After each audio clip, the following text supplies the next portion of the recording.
Good evening, welcome to another Hot Topic where we discuss the issues affecting East Yorkshire and Northern Lincolnshire. In recent months there's been much awareness of the tactics used by charities to get donations from the public. This all comes after the death of 92-year-old Olive Cook, who took her own life after she stated that she'd been inundated with donation requests. Although her family stated that this did not contribute to her death, it highlighted unorthodox tactics used by some fundraisers.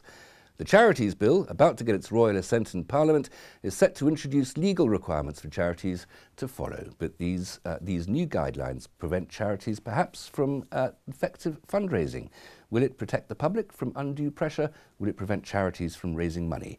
I'll be discussing this tonight with my guest, Jane Wenham-White, Head of Income and Regeneration at St Andrew's Hospice in Grimsby.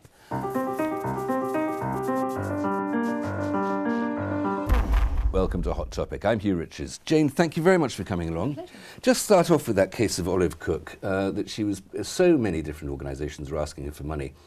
There is a possibility that people are going to feel a bit persecuted by organisations which are, by definition, benevolent. Yes, I mean, the whole case is regrettable, but I think, as you said in the introduction, her family stated categorically that that really didn't contribute to her committing suicide. Yes, she was inundated by charitable requests because she was a very active person and very generous person, and so was involved in lots of charities. There is a sort of aspect here where it's a bit like aggressive begging, though, isn't it?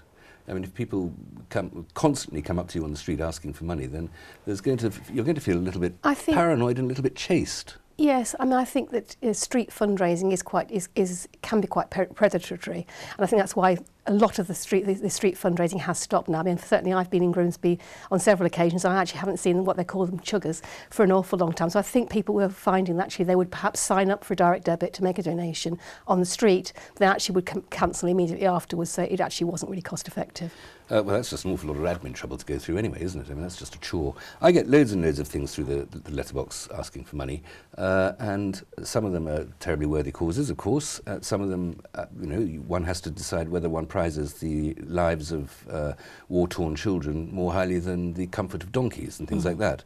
But a lot of them, I just pick them up and it goes straight in the bin. Isn't it a bit counterproductive, all this? I think it is. I think, it's basically, somebody just picks it up and puts it straight in the bin. It's basically rubbish mail, isn't it? And I think the whole point from charitable perspective is to make sure that the communication that you send to prospective donors or existing donors is of relevance to them, is of interest to them. Otherwise, you say it's a complete waste of money.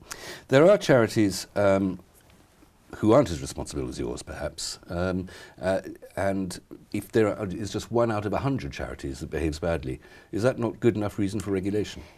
No, it isn't good enough, no, but I think the problem often is some of the larger charities, they are so far removed from the actual people that they are communicating with. It's almost like a sort of a machine, really. It's not, whereas a charity like the hospice, for example, it's really important for us to actually make sure that what we do send out to people is meaningful, and that actually, because otherwise there's no point in it, because the whole point of writing to people is to actually get them on board, to want to be involved with the hospice, to want to support us, to understand what we do, so that they can actually receive services that we provide. In evidence to the select committee that was looking at the bill, the Charities Bill that will be going through in the next couple of weeks, Sir Stuart Etherington, who's the Chief Executive of the National Council for Voluntary Organisations, said that charities were just a way of people who wish to give being connected to the beneficiaries. And he was picked up in committee by saying that they're rather more complicated than that. They employ large numbers of people. They have some very highly paid executives in some cases.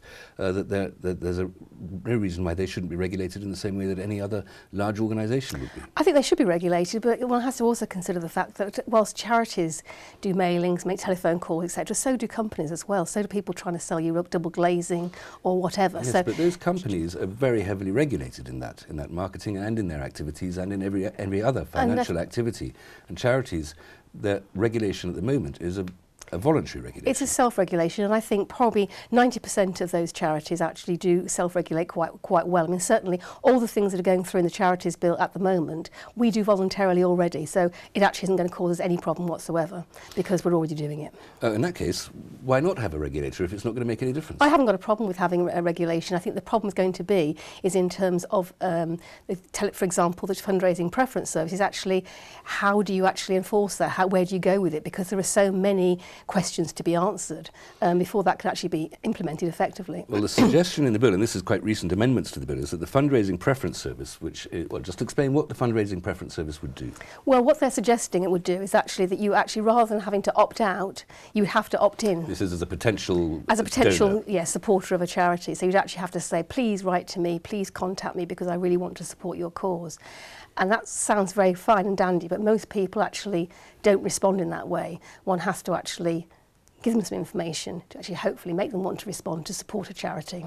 You mean if you don't ask, you don't get? Absolutely. Okay. So the fundraising preference service, which is going to be a voluntary thing, charities don't have to join this. Is that right? That's my understanding. At the moment, it's self-regulated. So some charities, if you like, no, they don't actually follow those regulations, but as I said, about 95% of them, there is no problem at all. It's just the 5%, as in anything else, that always spoil it for everybody else. There's a suggestion that there'll be a compulsory service for charities that spend more than £100,000 a year on fundraising. Yeah.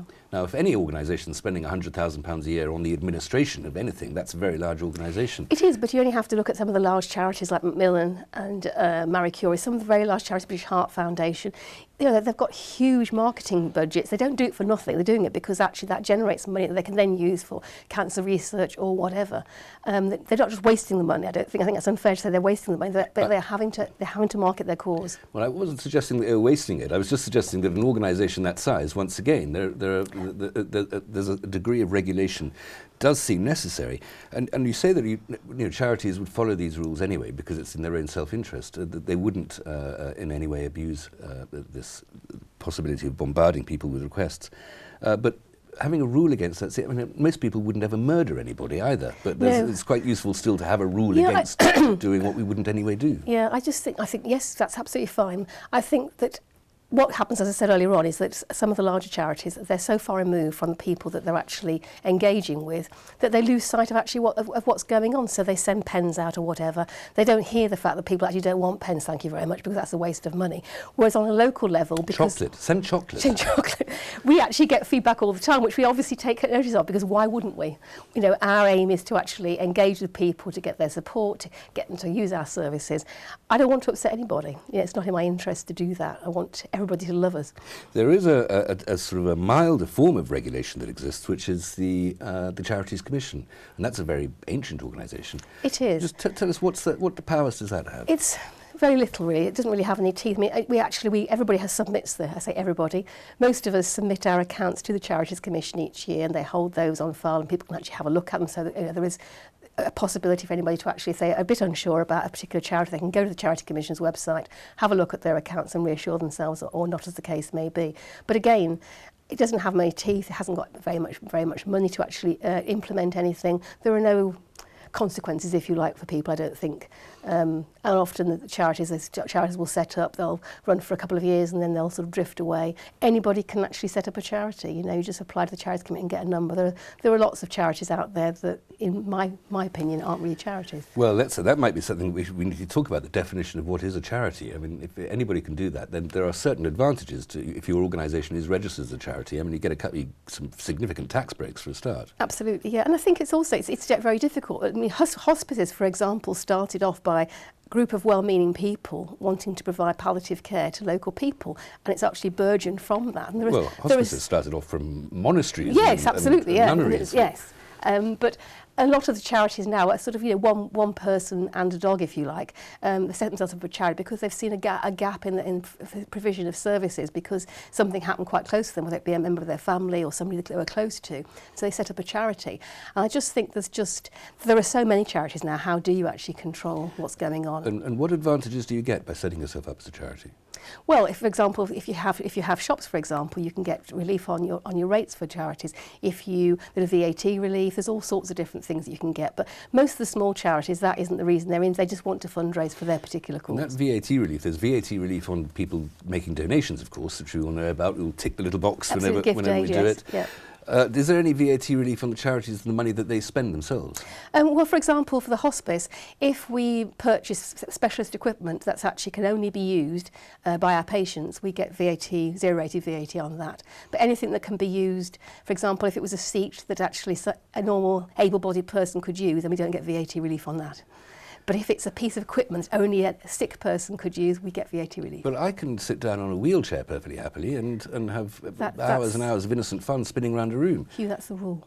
That's the rule, is it? Okay, but in that case, that crazy. Wheelchair, but you do get VAT relief on that wheelchair? Yes. Okay. Yeah. All right, Jane, thank you very much. We'll come back and My discuss pleasure. this a little bit more and the definition of charities in a moment. I'm so sorry, we must have a quick break there. Okay. Come back and join us after this break.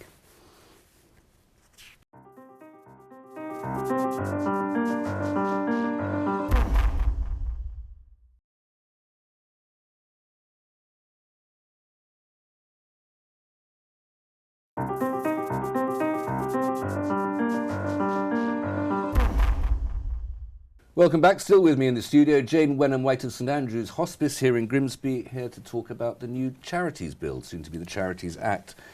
Jane, you were just talking about the fact that there are lots and lots of charities. All you have to do is get a charity number. Presumably that's from the Charities Commission. That's right, yes. And that not all of them are really charities. Well, I just think the problem is there's just so many. I'm not quite sure what the latest figure is on the number of charities that are actually operating in the UK. But it just seems to me, you know, as you said earlier on, there's lots of people writing to people on a, you know, increasingly frequent level. And it's just all too much. And I think also there's been much talk about charities merging together to save on administration costs, etc. And I think, you know, it's something that certainly in the hospice world we are looking at. You know, can we more effectively operate by actually combining some of our activities, by working together in partnership, rather than everybody having, you know, a separate sort of management team, administration team, fundraising team, and what have you. Well, would that be, I mean, I suppose either way you go, there's going to be a criticism. But firstly, would not regulation make that a little bit more efficient? If it was tougher to become a charity, and if you sent in your application to the Charities Commission, there's a possibility of getting a letter back saying, thank you for your generous thoughts, but rather than do this, why don't you just support such and such a charity which is already doing the work that you're looking I think at? that's absolutely right. I just think otherwise it's just a complete waste of resources and, you know, the generous people's money as well. So how would you tighten up those rules on what can get a charity number? I think that's the difficulty is with all these things. It sounds like a great idea, but actually how do you actually monitor that? How do you actually police it? And I think perhaps, yes, it's in this new fundraising regulatory board that may be something they would wish to look at in future years to come, because at the moment there are thousands and thousands and thousands of charities. Some of them I think are registered and actually probably don't even exist any longer. But it's a problem. It's a problem.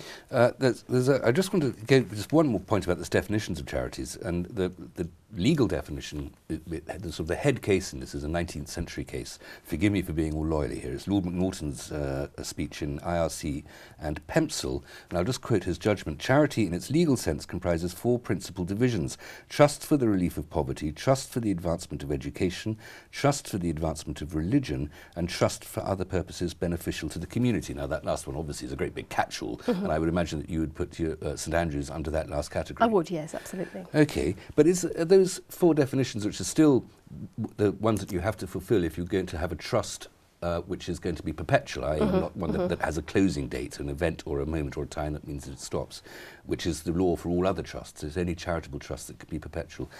Are those four definitions still the relevant ones for the early 21st century? I'm not sure, Hugh. I'd have to have a think about that. I'm not sure. I mean, certainly we would actually fit into the latter one. I'm not sure about the other three. I'm not sure. I'd have to consider that, I think. Well, I mean, education, the state already provides education. Religion, not as as a necessary or popular activity as perhaps it was when Lord Macnaghten was making his judgment. And relief of poverty, I guess that's the fundamental definition of charity, isn't it? Not really, is it? Because it's not just about poverty, is it? It's about all sorts of different things. Well, let's take two of them anyway, that education and the relief of poverty. I mean, education is another if you like, grey area, isn't it, in the fact that actually some of the public schools are charities. I think they all are. They can't exist because they exist as perpetual trusts. Oh, I imagine a lot of people think, well, why on earth is a public school that actually is fee-paying? Why are they charities? A lot of hospitals are also charities. St Hugh's in Grimsby is a charity. So with these circumstances, that sort of abuses the whole word charity, doesn't it? Well, I'm sure there is some reason why they achieve charitable status, but I don't know.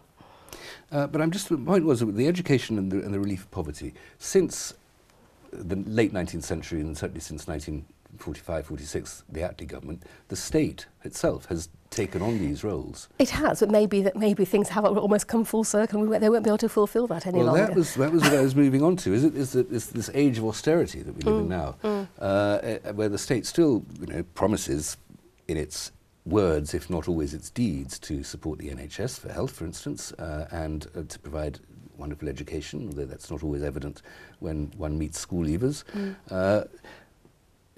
If the age of austerity is cutting back on that, does that not mean that there just will simply be a constantly increasing demand for charity?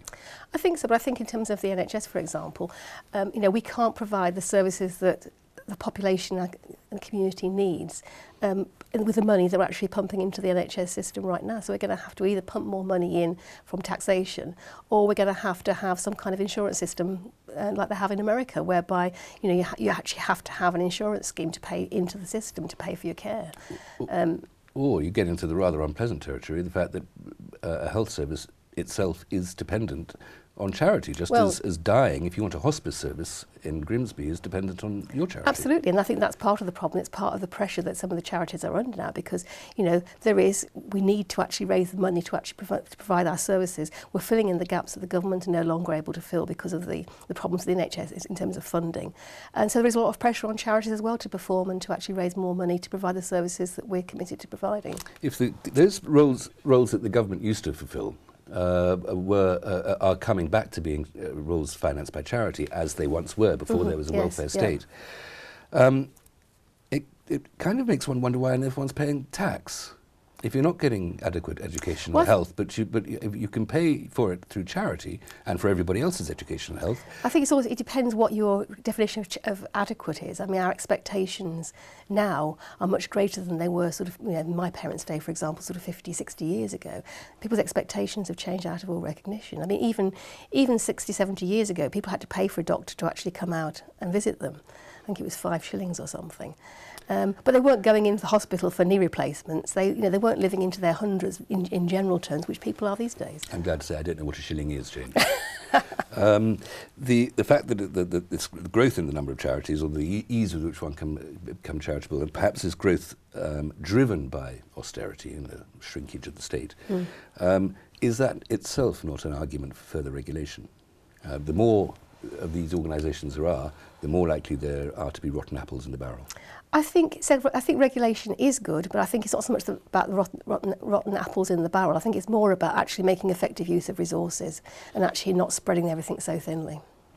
The committee looking at the select committee looking at the bill, not the select committee, the standing committee looking at the bill at the report stage, did say that the voluntary regulation was in its last days. It was almost a sort of menacing message from the chairman of the committee. What harm would it do to your work if there was a compulsory regulation? It would be very difficult because like all charities, we have a database of people that have supported us in the past. We don't share our data with anybody. We don't sell our lists at all. We're very responsible with the data that we have. We only actually mail them ourselves, and our supporters are very precious to us. So if tomorrow everybody had to opt in and we had to actually completely clear our database, we would then actually have nobody to write to, if you like, nobody to contact. Is that what, because just to be the technicalities of the database, wouldn't it just be easier to have one vast national charitable database which records the names of people who have opted in to get these requests? Then small charities like ourselves would actually have to pay to actually pull out our own data, wouldn't we? And actually we have to be screened. At the moment, we've got our own group of people who are, we hope, very happy to hear from us. We always put a little box at the bottom of any communication we send out. Please, if you don't want to hear from us, tick the box, let us know, and we won't write to you ever again, because it's far too expensive to write to people who don't want to hear from you. Yeah, well, absolutely, sort of self-selecting marketing, quite right too, but it would also save you money in that you'd have access to every other charity's database as well. Well, I'm not sure we want that.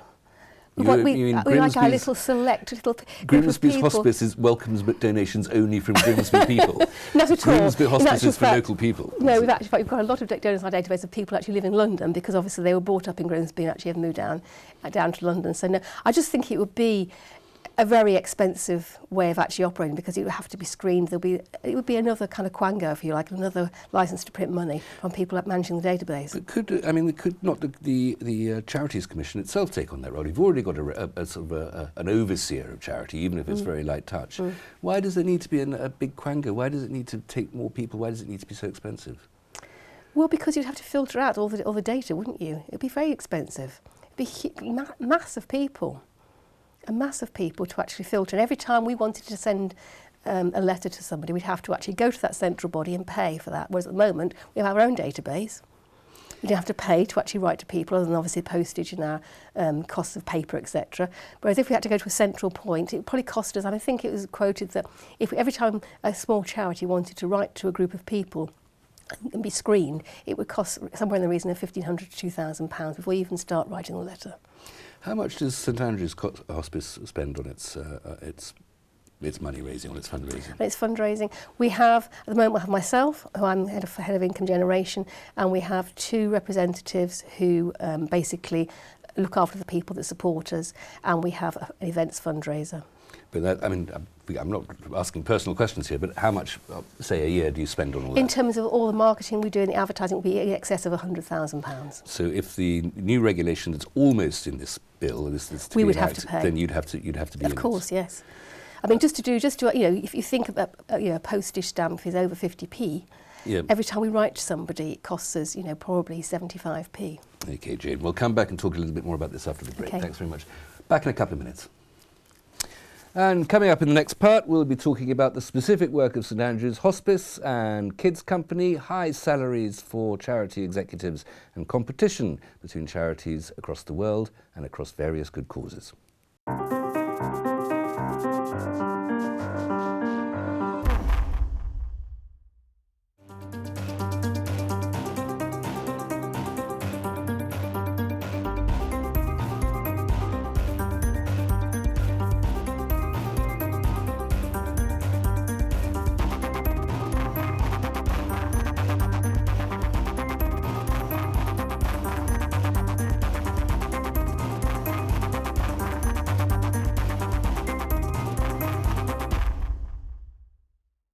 Welcome back. I'm still with Jane Wenham-White of St Andrew's Hospice, talking about the Charities Bill.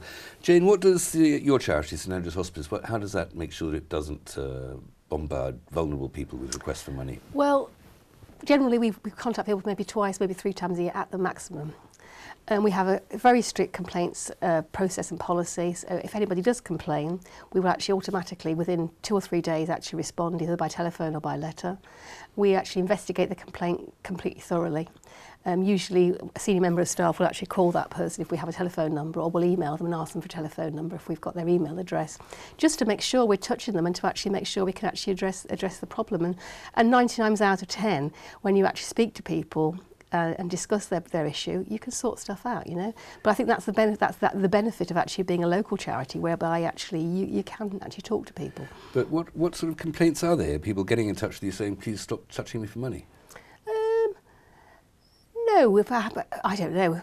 We've had complaints whereby perhaps somebody's died, for example, and we've written to their mother. We didn't know their mother had died, obviously we wouldn't have written to them, but they'll call and say, why did you write to my mother? And we're so terribly sorry, we'll make sure we never do it ever again. And the complaints we get are really, really, count on literally one hand each year, the number of complaints we get in terms of fundraising. And we submit a complaints detailed to the fundraising standards boards each and every year to actually to tell them exactly what the complaint was, whether it's to do with the lottery or fundraising or whatever, and how we dealt with that complaint. And I pride myself, Hugh, on turning all complaints into a positive. And I have to say, 9 times out of 10, in fact 99 times out of 100, that is achievable. Okay, let's go back to some more of these provisions of the new Act, the bill that's about to become an Act. Legislation about who can be a trustee of a charity and term limits. The new Act is suggesting that people can be trustees for 2 terms of 3 years. Does that seem sensible? I think it is sensible. It's certainly something that we actually operate at the hospice. I think it's very important, obviously, that in the same way as all our volunteers and our staff are DBS checked to make sure that actually they haven't got a criminal record. And all our trustees are DBS checked as well. So anybody who actually works on the site is actually DBS checked, just as a fail-safe to make sure that we're looking after vulnerable people. How many trustees do you have? We have 9, I think. And none of them serve more than 6 years? No, they don't, no. Okay. We used to in the old days, because it was very difficult to get trustees. We used to actually, some of them actually stayed on the board for a very long time. But we also, I think it's much more healthy for actually people to be changing and bringing different skills to the board.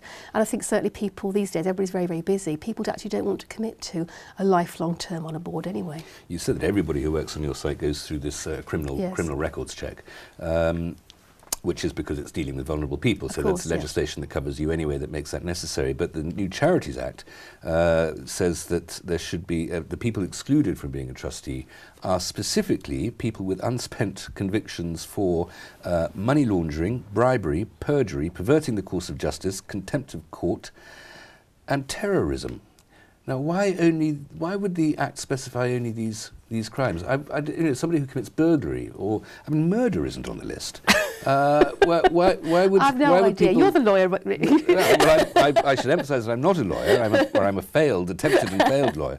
But that seems a very odd selection. Yes, very odd selection. The legislators have made there. Yeah, I've no idea. Here's the honest answer to that. Okay, so we can just. All I can tell you is all our trustees are very good people. Okay, well, I'm sure you're right, and that's bound to be fair.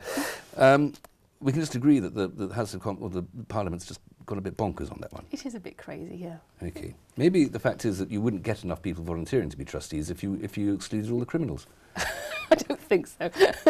All right. There's a final provision of the Act, which is that charities will now be allowed to make social investments. Now, this absolutely baffled me and surprised me, because I would have thought that that would always be something that charities have been allowed to do. So that not just social investments, but purely financial investments as well. So that rather than relying for revenue simply on donations, you can use those donations as capital to then start generating money of its own. So why would you never have been allowed to do that? Shouldn't that be shouldn't be allowed to have a charity have their own investment funds? Yes, obviously charities need to actually be extremely careful with how they use the public funds that they generate from fundraising. And I think, certainly our trustees are very risk averse in terms of actually how they invest their money.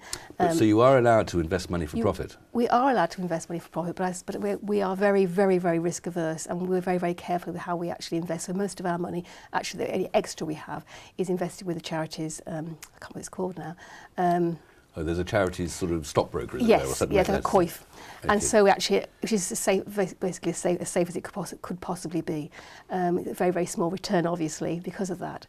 But some charities have caught a cold because they have been, they have actually invested money in less secure places and have lost money. And, to actually explain that to people who've actually made donations to a charity is quite a difficult thing to do. Do you know what sorts of industries, what sorts of parts of the economy your money is invested in? Everything is ethical, Hugh. Everything is ethical. Well, ethical is a subjective judgment. Well, I don't expect charities to be investing in arms manufacturers or absolutely, anything like that. Yeah. The charities COIF, actually, everything, as far as I'm concerned, we check very carefully as to where they're going to invest their money, and we're happy and comfortable with where they invest their money. Okay. Let's just move on to more specifically the work at St Andrews at the moment. You've got a big project just completed, I think, haven't you? Almost completed, yes. We've actually redeveloped the whole site. We've built a new adult hospice around the children's hospice, and we've also built a health and wellbeing centre called The Retreat that will be actually to help people. We've got a resistance pool, gymnasium, to actually help people to stay mobile for longer. And how much did all that cost? A lot of money, over £6 million. How long does it take a local charity of the size of St Andrews? We know that it's big enough to have a £100,000 or greater fundraising budget. How long does it take you to raise £6 million? It took us from 1979 to build those funds up to be able to actually spend that money over the last couple of years. So we have spent all our reserves, or large majority of our reserves, on improving facilities for local people.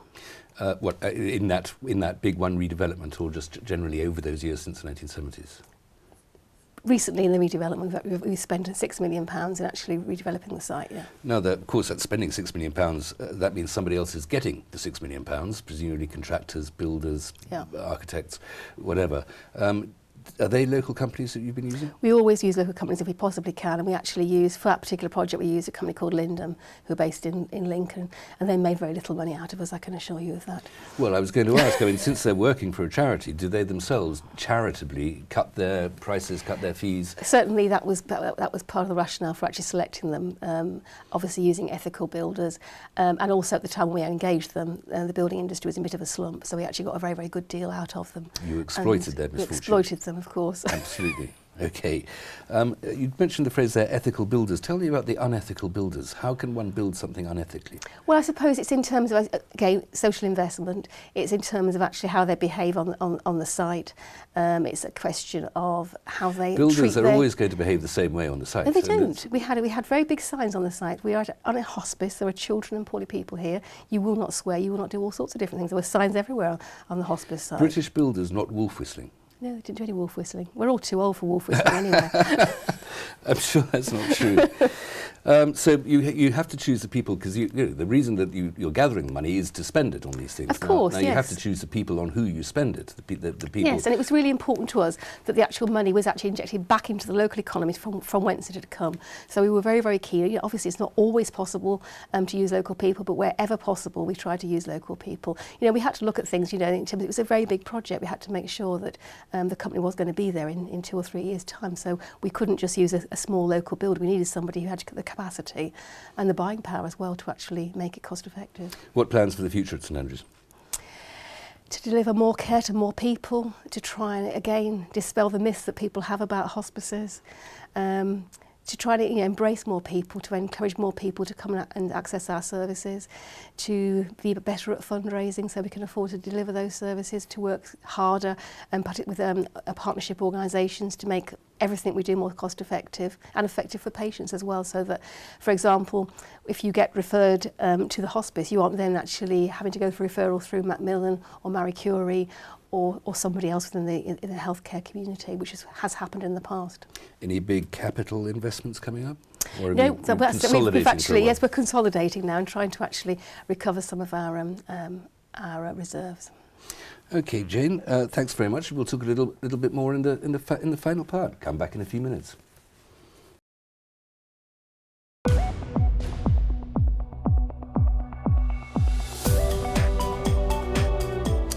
From next Monday, the 1st of February, SG News is going absolutely live. What you see is what you get. And we'd very much like you to take part in the programme. If you could contact us on Facebook or Twitter, or by emailing news@sg.tv or phoning 01472 31553, you're very welcome on our news programme from Monday, 1st of February.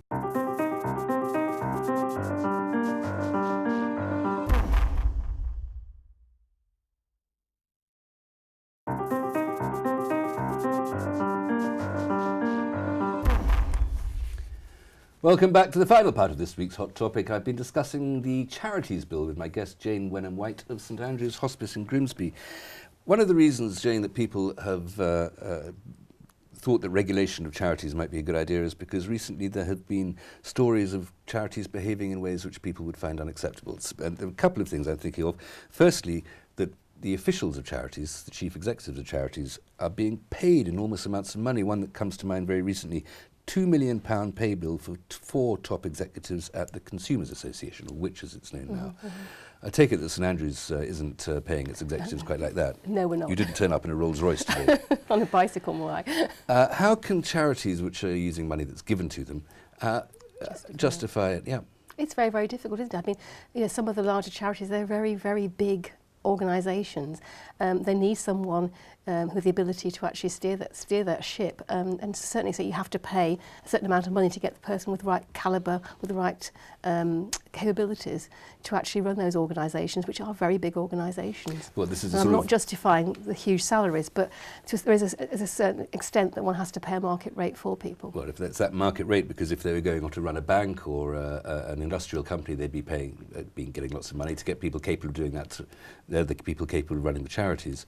The fact that they are demanding a market rate of pay suggests that they, in charge of charities, are not themselves not very charitable. Yeah. I think that's absolutely true. Yeah, I think what goes back to the number of charities, and it can be seen as big business, and people, whereas people, and I class myself as that, go into working for a charity not because of the money, but because of actually feeling that they're doing something worthwhile. As charities get bigger and bigger, it becomes more of a job than actually doing it because of the cause you feel very strongly about. Well, perhaps that's, I mean, the regulation then should be thinking about keeping charities more local. I mean, I'm not suggesting that charities should be a cottage industry, but more small, more local. And St Andrews, you have the advantage of being so tightly tied to the community here. We do, yes. But I think something like cancer research, how can you? It's in the interest of everybody, isn't it, for people to actually to research into cancer and to try and prevent it, etc. It's not, you can't make that a localised charity. Well, I was going to come to no, you can't make that localised, but I was going to come to that. You're helping to run a hospice. The medical charities, to some extent, are a sort of denial of our own mortality. And once they've found a cure for cancer, what next? Then everybody's going to die 1 year or 6 months older than they would have done had they not found cancer, of whatever the next big killer disease is. So there's unless one acknowledges mortality, there's a certain futility, isn't it, to medical charities? I totally agree. It's sort of, we'll find a cure and people will live forever. Well, the people aren't going to live forever, we are all going to die. And I think, perhaps we have over-medicalised. People's expectations are ridiculous, Everybody expects to be cured. And it's not always... death? Yes. And it's not practical, and it's not... It's not healthy either. It is impractical to be immortal, yes, right, Jane? Yeah. But, I think it's unhealthy for people to actually have that expectation, and because it's never going to happen, is it? Unfulfilled promises. You're getting quite philosophical here, but there's another suspicion of charities a little bit recently. In the last 6 months or so, the Kids Company collapsed. This is the charity run by Camilla Batmangeli, the lady in the big dresses, and chaired by Sir Alan Yentob, who's a big cheese at the BBC, who's suffered a great hit to his reputation for this as well. Yeah. And the suggestion is that it was just terribly, terribly badly managed. The government gave it a £3 million grant last year, and it's never going to see any of that, and that's never going to be put to the use to which it was intended. That sort of thing means that people are going to be a little bit wary of giving money to charities. I think so, and quite rightly. I mean, obviously, I think that lady, Camilla, is a testament to actually people give to people, and she was a very engaging, flamboyant person who obviously captured the hearts of some very important people who gave her large amounts of money. But there weren't the processes and systems in the background to actually protect that funding and to make sure it was used in an appropriate way. Well, again, to go back to the point I was making earlier on, is that not an argument for higher regulation, for greater regulation, either for something like the fundraising preference service in terms of marketing, but much better teeth for the consumer, for the Charities Commission? I think so, but I think a lot of the stuff that happened in that particular charity, it would have been very difficult for them to actually have known what was going on.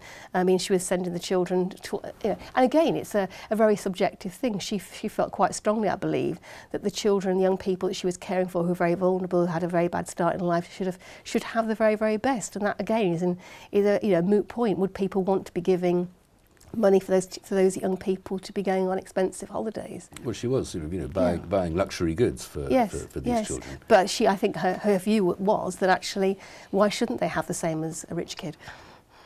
Because they haven't got as much money, and you can't get an Armani suit unless you give over the money. But there is there are people that believe that everybody should have everything. And I think I don't agree with it, but there are people that believe everybody should have everything in the same way as everybody should live forever. Well, quite. But there is, again, we've talked about austerity. People haven't got a lot of money at the moment. The recession of 2007, 2008 is still lingering with us like flu that we just can't shake. Yeah.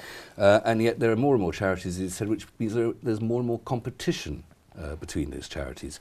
You mentioned, charities like this, people don't necessarily want to buy luxury goods for children, and people don't necessarily want to pay charity to cure diseases which aren't particularly going to prolong life by their cure. And then there are other arguments. I mentioned the donkeys earlier on. You get very pathetic adverts on television with unhappy-looking donkeys, and then you remember how many children are being starved to death in various parts of the Middle East and Africa and North Korea. So is there a sort of a tightening of the market of charities competing with each other? It's huge. I mean, but everybody has their own preference. You know, everybody's an individual. And, you know, I've heard people say, oh, well, you know, charity begins at home, which actually is, you know, warms my heart, because obviously being a local charity, that actually, you know, supports what I'm doing. But, you know, there are worthwhile charities all over the world. There are worthwhile, you know, I like donkeys, you know, I really do like donkeys. But how do you compare one charity with another? It's a completely personal thing, isn't it? If you're giving your money, it's a very personal thing. And why shouldn't you be able to give it in any way, which way you like, you know? Every decision you make is subjective, but there can be an objective judgment about it. And the fact is that buying a toy for a child in Grimsby is, if for the same amount of money you can save the lives of 5 children in Burma, then perhaps there is an objective judgment that can be made there. Well, yeah. And you have to say to little Johnny in Grimsby, sorry, matey, you can't have your toy. I would agree, yes, I would agree. Okay. But other people wouldn't necessarily. Other people say, you know, charity begins at home, you know, I'm going to look after my little Jimmy here in Grimsby because that's where I live. I don't really, you know, I haven't got time to be worrying about people overseas. There's a lot of that as well that goes on. A lot of the marketing, it is very sentimental. There's very little reasoned argument to it, and there's a great deal of attempt to put on the emotional. I think that's stopping. Because I think people got very inured to it. I think people just thought, oh, you know, another pile of animals that are dead, another crying child in Africa. I think people are tired of that, and I think it makes people feel guilty, and people don't want to be made to feel guilty. I think certainly from our perspective, we try and actually present the positive side of what we do, the thing how we're making families' lives better by the work we do, because of the money that people give to us, rather than it all being very, very doom and gloomy. There's a lot of slow motion and violin music, isn't there? So what's the future then? I mean, how will charities be marketing themselves in the future? I mean, if there is a more sort of cheerful and happy way of doing it, there aren't many charities Charities are there to solve a problem, and the problems, none of them are cheerful and happy. They aren't, but actually, hopefully, by the work we do, we can actually make people's lives better, and actually, especially in the work of the hospices, actually make a difficult situation tolerable, and make the best of it as best we can for the time that people actually have on this earth. I have to ask, this St Andrew's Hospice in Grimsby, I don't know if this is a compliment to your work or a slight intimidation of everybody else, but St Andrew's owns Grimsby, doesn't it? I mean, every charitable drive in Grimsby seems to be from St Andrew's. I would say dominate the town, but it's... I think because we're a local charity, because we've been operating in the town since 1979, it's an awful long time, many people have been touched by the charity, have known somebody who's benefited from us. So yes, we have, you know, a very good following. And people are very, very generous. But I would have thought in a town like this, a port town like this, I mean, I hardly ever see an RNLI box on the bar, for instance. There are plenty of them. There are plenty of national charities that still do very well, especially RNLI does very, very well in this particular area. Okay. They're one of our major competitors. Well, in that case, it's worth giving them a little bit of fair airtime. Jane, thank you very much for coming in. My pleasure. Thank you. you. And good luck with the hospice. Thank you. That's it for tonight's Hot Topic. Join in the reasoned discussion on Twitter using the hashtag Hot Topic. Email your views on Hot Topic to news@s3.tv. I wish to emphasise that nor do I have anything against donkeys. Until next time, good night.